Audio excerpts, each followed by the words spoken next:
150 million per signature of the congressman. Wow, 150 million in duffel bags para sa bawat congressman na pumirma sa impeachment ni Sara Duterte. Grabe ah, pero sorry na lang, kasi isa na naman itong classic DDS fake news na walang ebidensya, puro invento, puro palabas.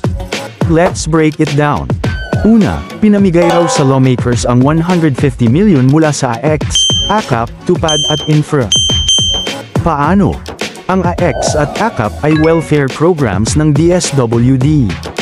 Hindi ito ATM ng mga congressman na pwede nilang i-withdraw anytime.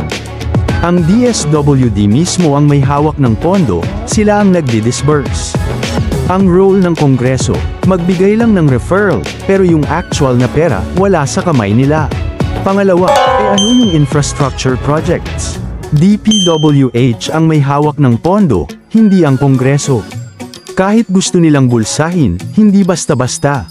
Yes, representatives can propose projects for their districts but funding goes through DPWH and other executive agencies, hindi sa legislative.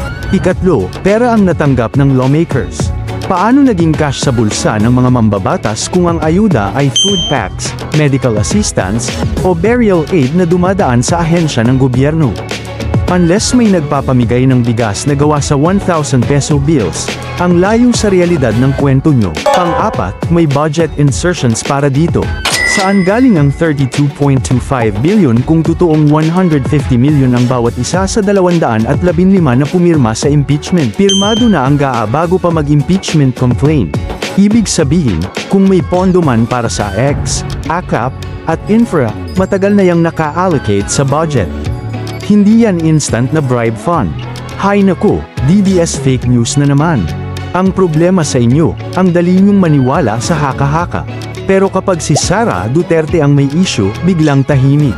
So, ano na? Aminado na kayong fake news na naman to?